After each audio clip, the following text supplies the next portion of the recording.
cada um fazendo uma avaliação das suas vidas. Mas graças a Deus comigo não foi muito interessante. Graças a Deus eu tive o privilégio de ter nascido num lar cristão. E segundo as minhas tias, ainda minha mãe, ainda em gestação, ou seja, eu em processo de gestação, e então a minha mãe já tinha me oferecido ao Senhor Jesus. Quando eu nasci, ela apresentou-me na igreja ao Senhor Jesus diante da igreja sob a oração do meu pastor. Aos 7 anos, alguns coleguinhas da classe riram de mim, porque foi perguntado pela professora o que você gostaria de ser quando você crescer. E cada um dos coleguinhas da classe começou a perguntar, começou a dizer onde era professores, outro era advogado, e algumas profissões na época. E ainda como criança, eu tinha 7 anos, eu disse que eu queria ser pastor. E a minha tia ainda está no recolhimento do seminário de Betel. Era professora, ela se separou, quando chamou a atenção de todas as crianças, colocou a mão sobre mim e orou. Ainda eu não entendi muito o gesto dela. Mais tarde eu fui entender, ela estava representando para o Senhor, para o ministério, mediante aquela condição. Aos 14 anos, aos 10 anos, eu levantei a minha mão para o Senhor Jesus. Aos 14 anos, aí eu levantei aos 10 anos e me batizei. Aos 14 anos, então, eu tive a minha experiência pessoal com Deus. E a partir daquela experiência pessoal com Deus,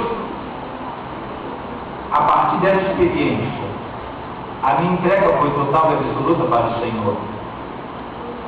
O que nós queremos dizer com isso, querido? Qual a sua experiência com Deus? Qual foi a sua experiência com Deus? Porque a sua experiência de conversão com Deus é ela que vai demarcar a sua vida a partir de então, e quando as tentações vierem sobre você, e você vai voltar um pouco o seu pensamento ao Senhor, aquela intimidade que você teve com o Senhor naquele momento ali, lá de outrora, que vai levar você a tomar ou não tomar uma decisão. Aquela experiência que você teve com o Senhor lá atrás, qual foi a sua? Talvez você ainda não teve, talvez você ainda não teve a sua experiência com Deus.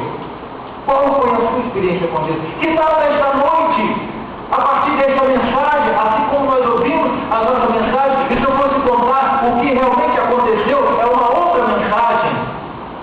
Mas a partir desta noite você pode ter também a sua experiência pessoal com Deus, e a partir de hoje você decidir de uma vez por todas: olha, eu sou o dono do Senhor Jesus. Senhor Jesus, o Senhor morreu na cruz do Calvário para me dar a vida eterna, e eu quero morrer, Senhor, nesta cruz contigo, Senhor. Nesta noite eu morro para o mundo. E o salmo daquela noite para a minha vida, que eu tomei para a minha vida, o Salmo 17, verso 4, que diz: deleita-te no Senhor e considerar o desejo do teu coração. Entrega o teu caminho ao Senhor, confia nele e ele tudo fará.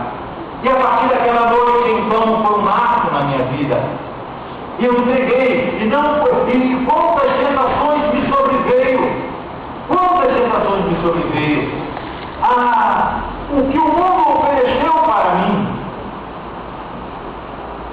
Logo, não tinha 18 anos ainda, há uma organização voltada ao ocultismo, que foi presenteado a mim. Se eu me curvasse e aceitasse o senhorio daquela irmandade, tão logo cumprisse meus 18 anos, aqui em Nova Iguaçu, eu seria gerente de uma rede de lanchonete. Na época, eu conversei com a minha mãe, e ela me orientou, mantendo conhecimento profundo.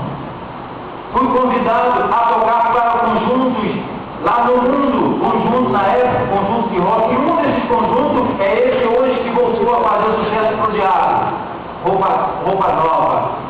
Eles não contam, todos eles hoje contam que do Ponton, aí na mídia que todos eles estão desde o princípio, mas eles não falam aquele que morreu por overdose, eles não falam. Diz que toda a formação está aí, não está não. Eu fui convidado, em 89 eu fui para o quartel, para fazer parte desse conjunto. Falei com a minha mãe, e eu queria muito, e eles me conheceram tocando no conjunto para a igreja no culto ao ar livre, e eles observaram uma atitude nossa em relação a alguns instrumentos, e ele queria justamente isso, pessoas que dominassem vários tipos de instrumentos para que, na ausência de um, de outro, pudesse ter o domínio sobre a banda, sobre os instrumentos, não ia ter problema. Isso que é interessante na época para ele. Fui convidado por um moço chamado Paulo, integrante da banda naquela época.